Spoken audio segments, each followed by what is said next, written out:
102,2 Radio Suara Sampang FM. Selamat pagi pendengar semuanya ya.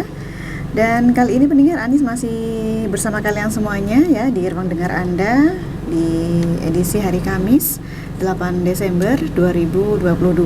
Kali ini pendengar kita memasuki program Lentera Hati, kerjasama Radio Suara Sampang FM dengan MUI Kabupaten Sampang.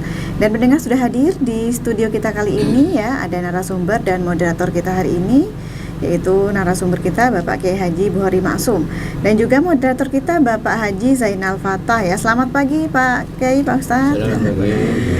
Oke, pendengar ya, untuk kalian semuanya yang ingin bertanya tentang tema hari ini nanti bisa bertanya lewat WhatsApp ya di 0823 33 90 6809 pendengar. Dan tema untuk hari ini adalah lanjutan dari sholat berjamaah ya. Lanjutan dari tema-tema sebelumnya pendengar yang sudah pernah juga disampaikan ya oleh moderator kita. Langsung saja kepada narasumber dan juga moderator, silakan.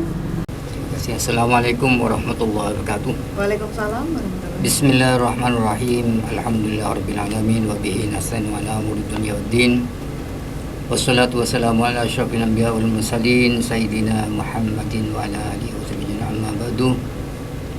Pemirsa Suara Sampang rahimakumullah, program Lentera Hati hari ini kerjasama Majelis Ulama Indonesia Kabupaten Sampang dengan Suara Sampang bisa interaktif di nomor 082 33 906 809. Materi ini telah dibahas beberapa minggu yang lalu oleh narasumber kita Kiai Buhori Maksum tentang sholat berjamaah. Begitu pentingnya sholat berjamaah sehingga pembahasan ini cukup menyita waktu Pak Kiai. Imam Majelis sudah.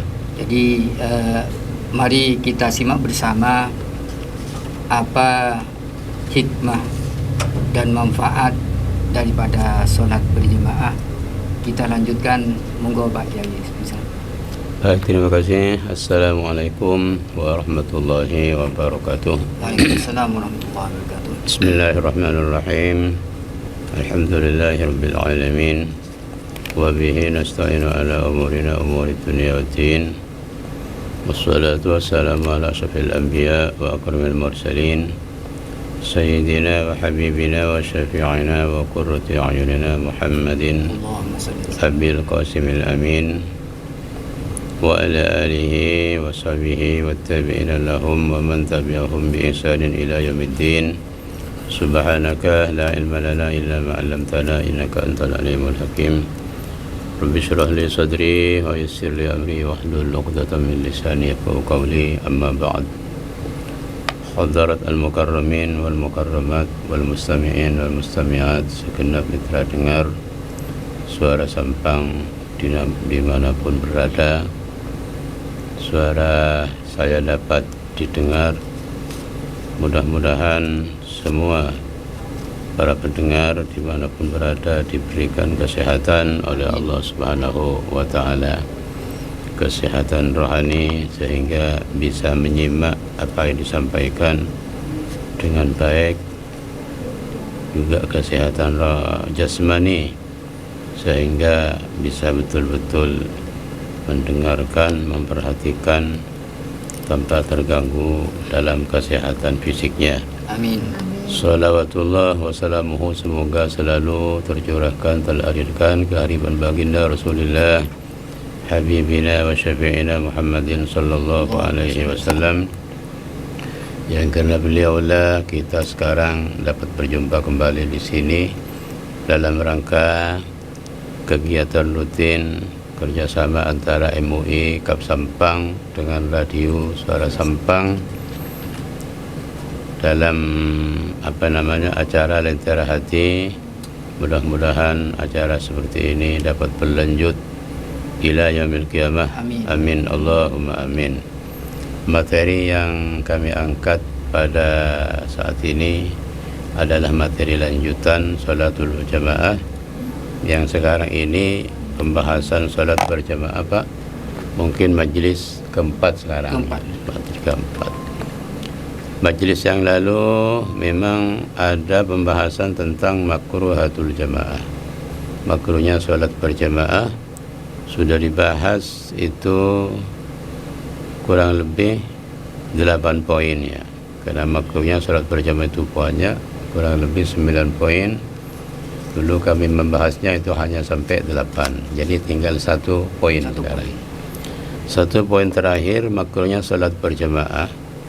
Ya, makruhnya sholat berjamaah ini kalau dilakukan, kemakruhan itu bisa menyebabkan dipotongnya pahala sholat berjamaah.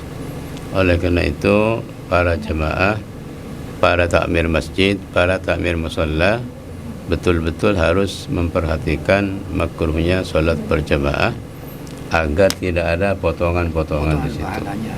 Makanya nanti kalau makruhnya itu makin banyak di dalam sholat, makin banyak potongannya Pak gitu. Makin banyak potongan. Makin banyak. Kita ini tidak ingin dipotong pahala kita, maunya kita ditambah saja begitu ya. Supaya sempurna. Supaya sempurna nanti. Karena pahala nanti juga seluruhnya ditimbang Pak. Jadi di timbangan nanti biar tidak ada kekurangan-kekurangan yang kita alami. Poin 9 itu yang makruh adalah tarku tartibi saffi ya. Meninggalkan aturan-aturan atau tertib-tertib tata cara saf ya. Tata cara tertibus saffi itu pertama adalah laki-laki. Laki-laki saf pertama. Kalau memang sudah penuh saf pertama, kedua laki-laki semuanya, kemudian di belakang itu summas sibyanu, kemudian anak-anak. Kemudian tertib yang ketiga itu kalau sudah penuh anak-anak di depannya, kemudian yang paling belakang summan nisa'u, kemudian perempuan. Nah, ini jangan sampai dilaksanakan dengan tidak tertib seperti itu. Karena Nabi itu mengingatkan kepada kita semuanya, kepada sahabat pada waktu itu, liyaliyanni ulun nuha summa sibyan summa nisa. Yang ada di belakang saya nanti itu orang-orang yang punya pemikiran baik, punya akal baik, sehingga punya pengetahuan baik dalam masalah jamaah. Masalahnya nanti kalau imam mengalami kesalahan, kekeliruan, sengaja atau tidak, maka yang di belakang yang ngerti itu langsung bisa mengingatkan atau mengambil alih posisi imam ketika imam itu hadas umpamanya ya. Jangan jemaah juga harus tahu diri Pak Kiai, yang bagi yang tidak mampu bisa menggantikan imam harus agak jauh dari imam gitu. Oh iya, jadi makanya yang memang orang mampu ilmunya, ilmu fikihnya, ilmu jamaahnya, pengetahuannya itu memang harus dekat dengan imam. Ya, ini kalau kita analogikan kepada juga kepemimpinan masalah daerah atau negara. Bisa. Makanya yang dekat-dekat dengan pemimpin itu, pembisik-pembisiknya terutama, ini harus yang berilmu dan takut kepada Allah Subhanahu wa taala, agar tidak salah memberikan informasi dan petunjuk atau bisikan-bisikan. Begitu juga tidak salah dalam membantu pekerjaan-pekerjaan pimpinan utama itu. Oleh karena itu memang pelaksanaan sholatul jamaah itu mirip-mirip pelaksanaan dalam kepemimpinan sebuah negara ya. Makanya di sekitar imam itu harus orang-orang yang betul-betul faham tentang sholatul jamaah, agar nanti kalau ada kejadian atau ada kasus yang tidak diharapkan oleh para imam dan jamaah, itu langsung bisa ada solusi yang bisa valid, solusinya itu bisa sahih, bisa betul-betul cocok dengan aturan-aturan syariat begitu ya. Termasuk pimpinan daerah, makanya. Iya, makanya analoginya ke sana ya. Jadi betul-betul harus tahu aturan mainnya gitu, biar tidak salah bermain.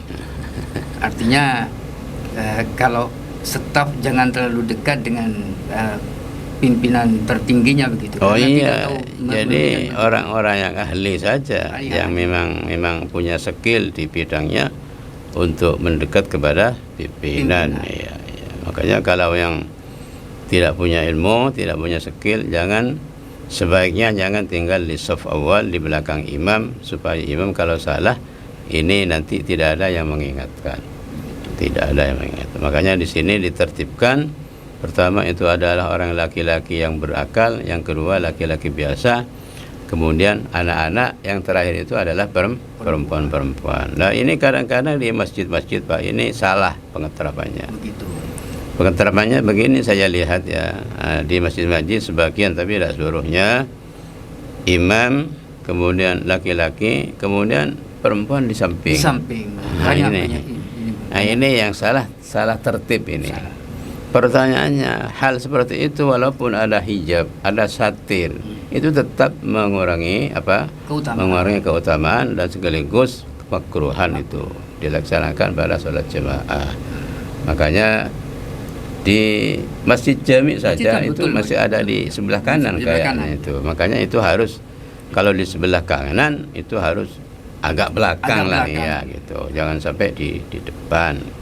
Kemudian ada penghubung, pintu terbuka di situ ke depan, ke belakang gitu. Supaya ada korelasi, komunikasi baik secara fisik maupun non fisik antara imam dan makmum. Karena memang antara imam dan makmum ini harus ada komunikasi. Sama dengan pimpinan negara harus ada komunikasi dengan yang di sekitarnya dan orang-orang yang dipimpin itu ya. Biar nyambung begitu ya. Nah, makanya saya himbau kepada masjid-masjid, musalla-musalla yang sekarang masih tertib as-saffi ini belum terlaksana dengan baik, sebaiknya dievaluasi supaya ditertibkan sebagaimana yang diperintah oleh baginda Rasulullah Sayyidina Maulana Muhammad sallallahu alaihi wasallam. Itu ya. Kemudian ini 9 poin tentang makruhnya salat berjamaah sudah kami bahas dari minggu-minggu yang lalu dan sisanya sekarang ini. Kemudian sekarang beranjak kepada a'dzarul jamaah, uzur-uzur salat berjamaah. Jadi Allah Subhanahu wa taala itu dari keadilan Allah Subhanahu wa taala di setiap ibadah dan penampilan ibadah ini tidak baku harus dilaksanakan, tidak boleh tidak begitu. Pasti di situ Allah memberikan ruang untuk menerima alasan-alasan atau uzur-uzur dari ibadah itu. Dispensasi begitu. Ya, ada keringanan, ada dispensasi, ada rukhsah yang sekiranya Allah itu tidak dinilai oleh hamba-hamba yang memang su'dzon. Kadang-kadang Allah itu memaksakan kepada hamba-hambanya. Ternyata tidak dalam Islam. Dalam Islam ini tidak baku sebetulnya. Ada hal-hal atau ibadah-ibadah yang di situ banyak mengandung solusi-solusi yang tidak memberatkan kepada hamba-hamba Allah Subhanahu wa taala. Termasuk diantaranya salat berjamaah. Artinya sangat fleksibel sekali. Ya, fleksibel. Makanya salat berjamaah ini fardu kifayah menurut mazhab dan kaul Syafi'i yang paling valid, paling asah itu salatul jamaati fardu kifayatin. Sejauh fardu kifayah di situ masih ada dispensasi. Masih ada dispensasi. Kalau memang ada uzur-uzur yang valid, yang betul-betul uzur, maka dia tidak dipermasalahkan ketika meninggalkan salat berjamaah. Kemudian di antara uzur-uzur salat jamaah ini saya rangkum dan saya kumpulkan kurang lebih 20 uzur. Jadi salah satu daripada 20 itu sekaligus kalau orang masuk di antara, tidak semuanya, orang masuk atau terkontaminasi di antara hal-hal yang 20 itu sudah uzur, tidak masalah tidak berjamaah. Ya. Pertama, minha matarun yabullu thawb. Adanya hujan yang bisa membasahi pakaian. Ya, ini termasuk uzur. Jadi biasanya orang itu salat berjamaah, kemudian setelah masuk waktu ada hujan yang agak deras lah, bukan hanya rintik-rintik itu, tapi agak deras, maka itu termasuk uzuru sholatil berjamaah. Itu uzurnya salat berjamaah itu. Kemudian bagi mereka yang terkena uzur ini Pak Kiai, misalnya sholat berjamaah tidak di masjid atau di rumah, apakah mereka itu bisa dapat karena kena udzur, bisa dapat juga keutamaan itu Pak Kiai. Oh ya jelas, bisa dapat juga keutamaan sholatul jamaah walaupun itu di rumah. Kalau memang betul-betul ada uzur, maka dia sholat berjamaah di rumah, maka dia pahalanya utuh seperti sholat di masjid. Hanya saja dikurangi pahalanya melangkah. Futwahnya itu yang tidak dapat dia. Tapi pahalanya sholat berjamaah itu insya Allah utuh walaupun dilakukan di rumah, karena memang tidak sholatnya berjamaah ke masjid itu kan karena ada uzur. Ya. Ada persoalan lain Pak Kiai. Di rumah hanya sendiri. Jadi ini kebiasaan seorang itu selalu berjemaah ke masjid. Tapi di rumah tidak punya teman. Dia lalu karena uzur tidak sholat jemaah karena hujan. Apakah itu juga akan dapat pahala? Dapat pahala juga ya. Dapat pahala juga. Karena uzurnya. Iya, karena ini ada hadis juga yang mengatakan, disebutkan dalam Riyadhus Shalihin itu, ketika orang itu sakit, orang yang sudah biasa berjemaah sakit atau bepergian sehingga tidak bisa berjemaah, maka dia sholatnya tetap dicatat sholat berjemaah, tapi dengan catatan dia itu istiqomah sebelumnya sholat berjemaah, tapi kemudian uzur karena sakit tidak sholat berjemaah atau musafir tidak sholat berjemaah, maka pahalanya dia tetap dicatat sholat berjemaah. Luar biasa ini. Kataballahu lahu ala makana yaf'alu sahihan, kata hadis itu. Maka Allah mencatat atas sesuatu yang dia kerjakan di waktu sehat, walau kana huwa maridun, walaupun dia itu dalam keadaan sakit. La yusallil jama'ati, tidak sholat berjemaah, tetap dicatat dia sholat berjemaah. Itu semuanya min rahmatihi ta'ala, dari belas kasihan dan rahmat Allah Subhanahu wa ta'ala itu ya. Kemudian yang kedua adalah masyaqqatu maradin, sulitnya sakit ya, artinya karena dia sakit sampai kesulitan tidak sholat berjamaah, itu termasuk uzur. Masalahnya itu tetap seperti tadi, itu tetap dia dapat pahala sholat berjamaah karena ya seperti hadis tadi itu. Jadi keistiqomahan itu betul-betul sangat diperlukan. Makanya ketika kita tidak sekali waktu kita tidak sholat sebagaimana mestinya, ketika kita istiqomah, berkahnya istiqomah itu oleh Allah tetap diberi pahala. Makanya istiqomah itu sangat-sangat perlu dan sangat dibutuhkan oleh kita semuanya. Dan ternyata melakukan istiqomah itu sangat-sangat sulit ya. Oleh karena itu kata makalah dari ulama-ulama sufi mengatakan al-istiqomatu ainul karomati.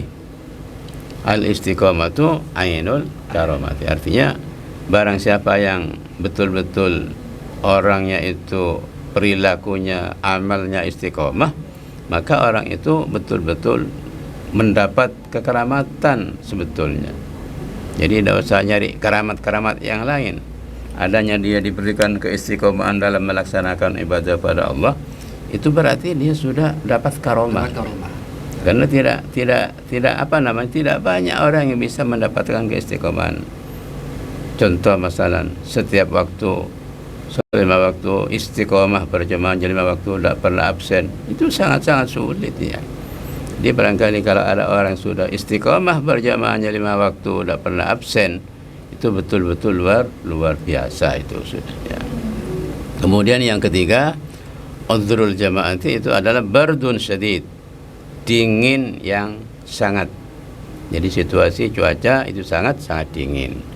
Kemudian ketika keluar berjamaah maka dia itu menggigil ya, kumikil itu sangat-sangat tidak mungkin untuk keluar, takut dia terganggu, terjadi adanya penyakit-penyakit yang menyerang dia, maka dia itu termasuk orang yang uzur untuk tidak sholat berjamaah, diperbolehkan dan tidak diberi sanksi. Dan dia kalau istiqomah sebelumnya, maka dia tetap mendapatkan pahala sholat berjamaah.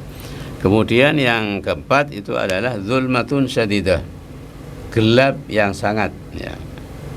Dan gelap itu tidak bisa punya solusi. Contoh, tidak ada lampu, tidak ada senter, tidak ada lampu yang mau dibawa-bawa gitu, ya. Itu tidak ada solusi namanya. Kegelapan yang sangat gelap itu bisa menjadi sebabnya udzur berjamaah, ya. Tapi alhamdulillah sekarang kalau di kota-kota insya Allah sudah ada udzur gelap itu. Ya, tidak ada ya. Tidak ada, insya Allah tidak ada.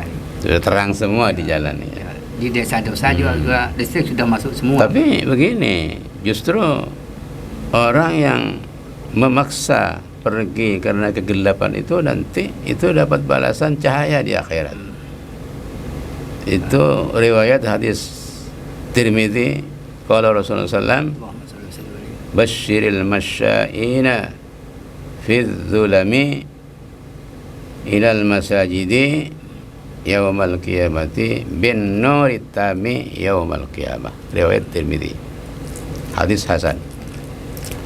Berilah kabar baik kamu kepada orang-orang yang berjalan ke masjid di waktu kegelapan itu. Beri kabar baik bin nurit tam, dengan nur yang sempurna nanti di hari kiamat. Ini jadi apa namanya, pergi ke masjid dalam cahaya, ada sinar, ada lampu, ada ini, itu lebih kecil pahalanya daripada ke masjid dalam kegelapan. Dengan demikian orang-orang yang mau ke masjid karena tidak ada lampu, tidak ada cahaya, tidak ada sinar, jangan sampai itu dibuat alasan. Walaupun di sini diperbolehkan. Makanya kita harus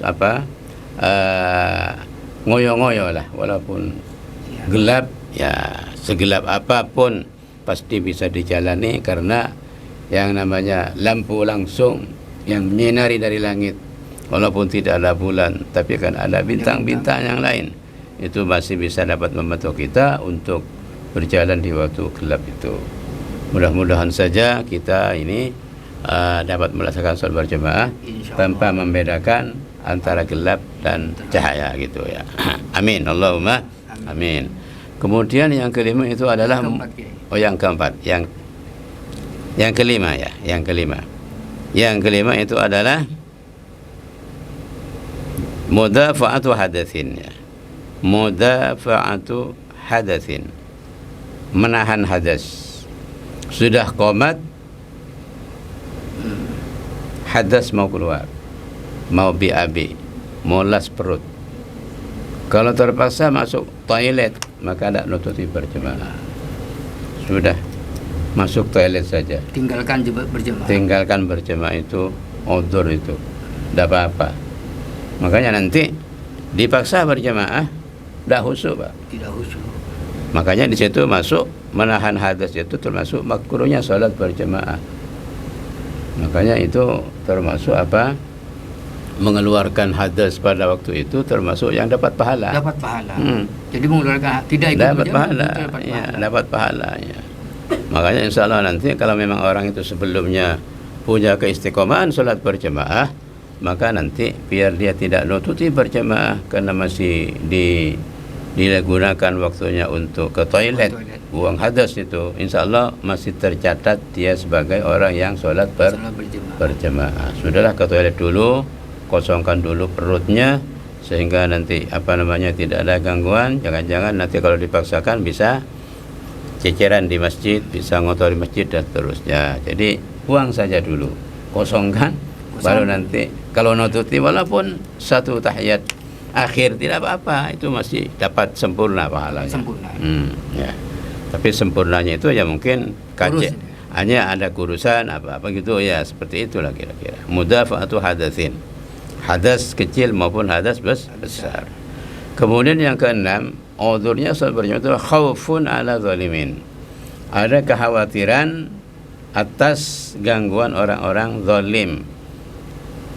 Kalau ke masjid, maka di perjalanan antara masjid dan rumahnya itu ada orang zalim. Katakan ada begal atau perampok yang mau ngerempok harta bendanya atau apanya, atau gangguan-gangguan yang lain, maka itu termasuk uzur solat berjemaah itu. Yang ketujuh itu adalah ta'ahudu maridin, merawat orang sakit di rumahnya. Merawat orang sakit. Jadi ada teman, ada keluarga yang sakit ya. Yang sakit tidak ada yang merawat. Kalau ditinggalkan nanti takut perlu apa-apa yang sakit itu bisa tersiksa. Maka kalau memang ada orang yang sakit di rumah tidak ada yang merawat lagi, sudah jangan pergi, dirawat saja yang sakit itu. Dilayani, diopeni, diberi apa, dilateni, begitulah istilahnya.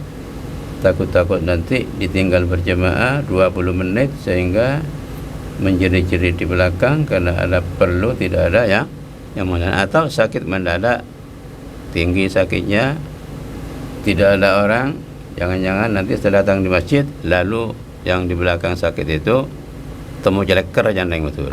Ada ini masalah kalau sholat fardu mungkin tidak ada masalah bagi. Tapi sekarang ini sholat itu harus dilaksanakan tepat pada waktunya, sholat Jumat. Iya. Sholat Jumat. Padahal seseorang harus merawat keluarganya yang sedang sakit, sehingga dia tidak bisa ikut sholat Jumat. Ini bagaimana Pak? Ya itu, masuk uzur. Termasuk uzur Jumat. Iya, masuk begini. Jadi a'dzarul jamaati wal jum'ati itu hampir sama. Ya. Jadi orang sakit boleh tidak Jumat, tapi tentunya sakit yang betul-betul memang masyakot ya, berat. Masyakot.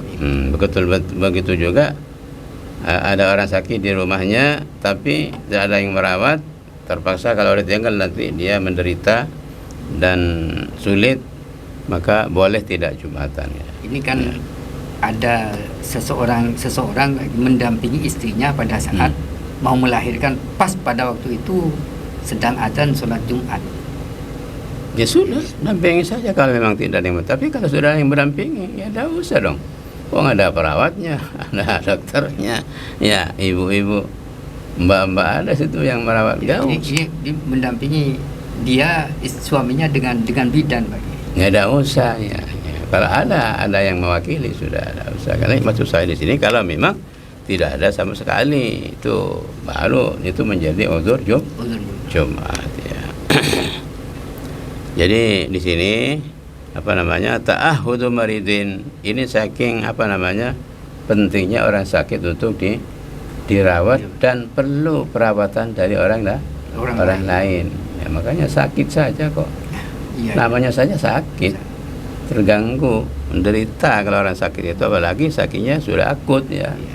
Sudah sangat dahsyat umpamanya. Sakit-sakit yang memang dikit-dikit mau ke toilet, dikit-dikit mau gini, dikit-dikit sakit, dikit-dikit terserang nyeri dan seterusnya, maka itu perlu perawatan dan perlu pendampingan yang kontinu. Dan Pak Kiai, ini ada pertanyaan lewat WhatsApp ya. Oke, yang pertama Anis bacakan dulu, terus nanti dijawab dulu ya. Dari Robi di Omben.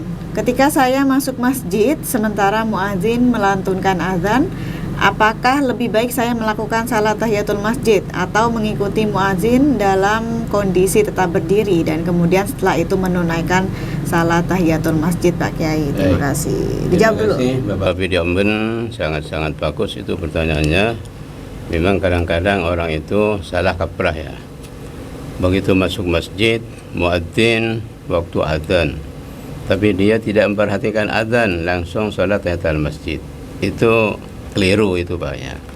Jadi sebaiknya kalau sudah adzan kemudian dia masuk masjid, dia sebaiknya dalam posisi berdiri menunggu sampai muadzin itu selesai.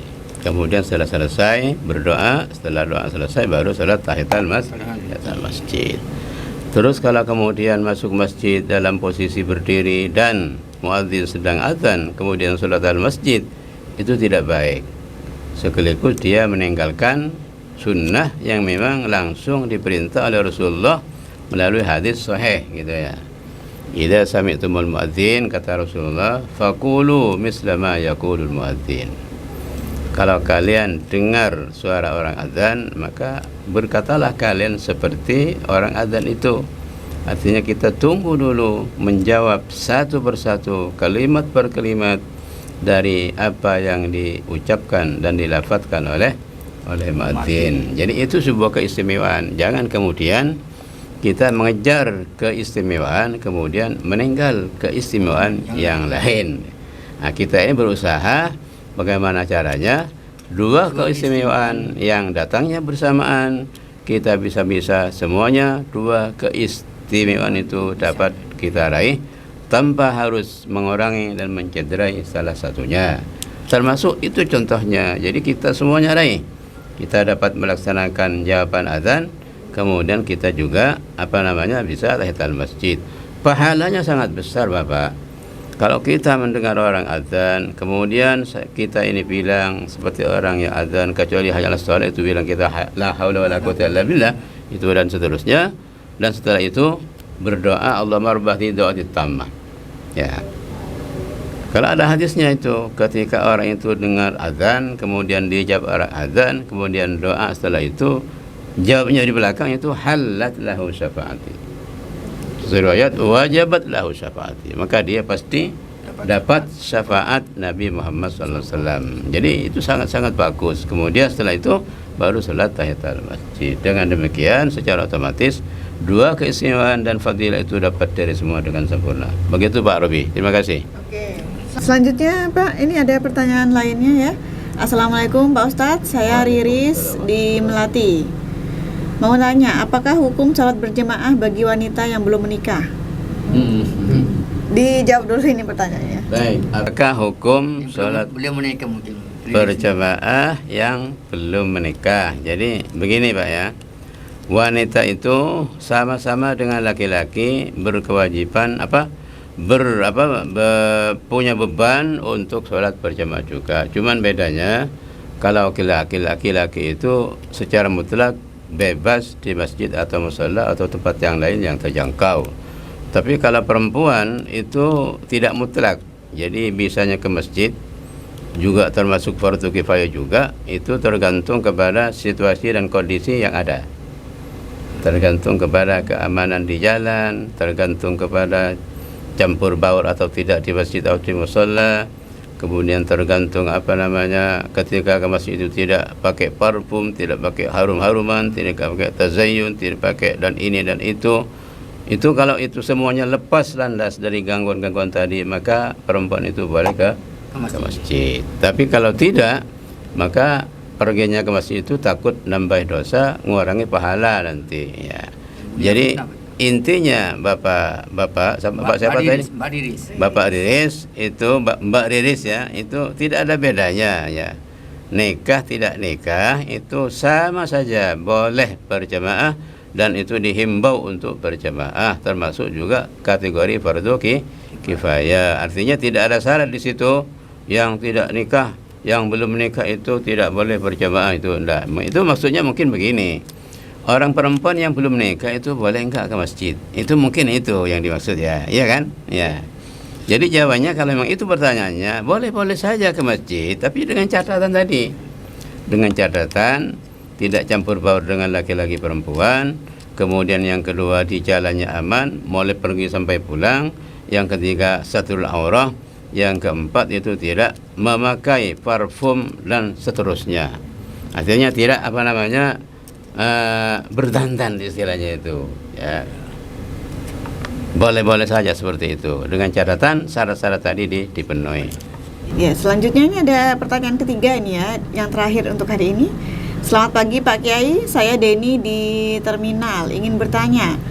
Semalam saya melaksanakan sholat isya bersama imam. Dia bukan imam yang resmi, tapi pada rakaat terakhir dia tidak sujud akhir dan langsung salam tanpa ada seorang pun yang mengingatkannya. Setelah beberapa menit, salah seorang mendatangi dan mengingatkannya. Maka imam tersebut langsung bangkit dan berkata, kita ulangi rakaat terakhir untuk melengkapi sujud. Apakah yang demikian itu dibenarkan? Jika sebaliknya, maka bagaimana yang benar Pak Kiai? Dan bagaimana bagi jamaah yang tidak ikut imam untuk menyempurnakan sujud terakhir? Baik. Mungkin sujudnya hanya satu kali. Oh iya, ini Iya. ini termasuk aneh bin ajaib ya. Makanya ini kembali ke yang pertama tadi Pak ya. Lilianni ulun nuha wal ahlam. Ini pesan Rasulullah. Jadi Rasul itu kalau mau menjadi imam satu ketika kadang-kadang masih menghadap makmum dulu, kemudian bilang lilianni ulun nuha wal ahlam. Harus betul-betul yang di belakang aku ini orang-orang yang ngerti, ulun nuha, yang punya keilmuan, punya akal, punya logika yang bagus, yang memang orientasinya itu ilmiah gitu ya. Dan cara-cara imamah makmum ini harus tahu. Kenapa demikian? Ketika imam itu salah, maka langsung makmum itu mengingatkan dengan kata-kata subhanallah. Salahnya tadi imam tidak melakukan rukun, kurang rukunnya, seperti sujud yang kedua tadi rukun. Ini tidak bisa ditinggal rukun seperti itu, harus dilakukan itu. Makanya kalau seperti itu, kemudian imam tidak sujud yang terakhir, kemudian tahiyat, kemudian assalamualaikum, kemudian setelah itu ada yang mengingatkan, kemudian dia bilang bangun berdiri, para jemaah, tolong kita ulang yang rakaat terakhir. Ya sudah batal semua itu. Sudah rusak. Iya, itu sama dengan hal begini. Imamnya salah, kurang sujud satu. Makmum yang belakang tidak ngerti, bilang makmum, Pak Imam sujudnya kurang satu. Ya batal yang ngomong itu. Ya. Caranya. Jadi itu batal semua sudah. Ya, karena apa? Semua, karena kalau seandainya begitu diingatkan tadi, makmum mengingatkan bisik-bisik, ya, pergi ke imam, kemudian imam tidak bilang apa-apa, langsung Allahu Akbar, sujud satu kali, tahiyat lagi diulang, kemudian salam, itu sudah batal. Tapi karena dia memberi pengumuman dengan banyak kalimat, terlalu banyak kalimatnya itu, maka itulah yang menjadi batal ya. Kalau makmum mengerti, solusinya kalau makmum mengerti, ketika imam itu tidak sujud lagi, makanya tidak ada yang mengingatkan di belakangnya, maka makmum yang lain itu boleh mengambil inisiatif sendiri-sendiri. Gimana caranya? Langsung saja niat mufarokoh, niat misahkan diri dengan imam, dia sujud yang terakhir, kemudian jalan sendiri sudah. Itu solusinya begitu. Jadi kalau ada imam yang kurang begitu, ya, kemudian ada mengingatkan, yang imamnya terus, silahkan makmum yang lain ambil inisiatif sendiri, dia niat mufarokoh, teruskan sendiri, mufarokoh, niat sembahyang sendiri, terusannya itu sudah sah itu. Tinggal imamnya saja nanti dengan orang makmum yang tidak seperti itu. Ya, itu solusinya begitu. Artinya perlakuan tambahan satu rakaat itu tidak sah juga, Pak. Iya, kalau sudah pengumuman tadi itu. Ya. Yang tidak bikin nasi itu pengumumannya itu tadi. Makanya saya bilang tadi, kalau seandainya dibisiki langsung Allahu Akbar, teruskan sujud satu kali, kemudian tahiyat lagi ulang, kemudian salam, sudah sah itu. Bagi yang membisik apakah batal, Pak Kiai? Bagaimana? Bagi yang membisikkan apakah? Ya sudah batal karena dari belakang ke depan itu artinya sudah, hanya korban satu, Pak Kiai. karena sudah bergerak berapa itu ya, karena sudah berapa ya. Jadi kalau hanya gerakannya sedikit itu tidak apa-apa, tapi itu sudah banyak dari belakang ke depan, kemudian berdiri pengumuman yang imam tadi sudah banyak. Jadi itu solusinya tadi itu ya. Begitu Pak siapa tadi? Pak Denny, ya, terima kasih. Dilanjut. Oh, dilanjut. Baik, saya. Kesimpulan mungkin Pak sudah mau. Oh, kesimpulan. Jadi kesimpulannya begini. Orang berjamaah itu ini harus ada betul-betul mengetahui aturan main berjamaah. Makanya saya mengingatkan kepada seluruh imam-imam di masjid maupun musalla dan juga makmum, pelajarilah sedetail mungkin tentang tata cara sholat berjamaah ya. Nanti akan kami tulis sedetail-detailnya, sesingkat-singkatnya untuk diedarkan kepada masyarakat gitu. Tapi kalau sudah mengalami berjamaah kasus per kasus itu memang harus dijelaskan per kasus, memang tidak bisa ditulis itu ya, harus. Makanya kalau saya ngajar itu di masjid dulu, di alis itu dipraktekkan gitu berjamaah itu. biar tergambar betul jadi antara makmum dan imam, kalau salah gimana, itu bagus. Makanya sekali lagi saya ajak dan saya himbau kepada seluruh masyarakat, baik itu para imam, para makmum, marilah kita mengaji, mempelajari ilmu-ilmu fikih, terutama yang ada kaitannya dengan sholat berjamaah, baik yang jadi imam maupun menjadi makmum. Karena ibadah itu harus disertai ilmu. Kalau tidak disertai ilmu, maka lebih banyak salahnya daripada tidak salahnya itu. Demikian yang bisa saya sampaikan. Kurang lebihnya mohon maaf. Dan ini A'dzarul Jamaah saya himpun di sini 20, ini baru nyampe poin 8, Pak ya. Ya, poin 8. Nanti ke 8 nanti. Oh ya. Jadi nanti sisanya akan dijelaskan di majelis yang akan datang. Terima kasih. Wassalamualaikum warahmatullahi wabarakatuh. Waalaikumsalam warahmatullahi wabarakatuh. Pemirsa Suara Sampang rahimakumullah. Demikian materi Mitra Hati pada hari ini. Mudah-mudahan bermanfaat. Kita jumpa pada pertemuan yang akan datang. Saya Zainal Fatah dan Ki Bukhari dan narasumber kita adalah Ki Bukhari Maksum. Mohon maaf bila mana pada kesempatan kali ini banyak hal yang kurang berkenan di hati pemirsa sekalian, dan semoga materi ini akan menambah wawasan dan pengetahuan kita sekalian. Demikian, Assalamualaikum warahmatullahi wabarakatuh. Waalaikumsalam warahmatullahi wabarakatuh. Ekonomi pariwisata, agribisnis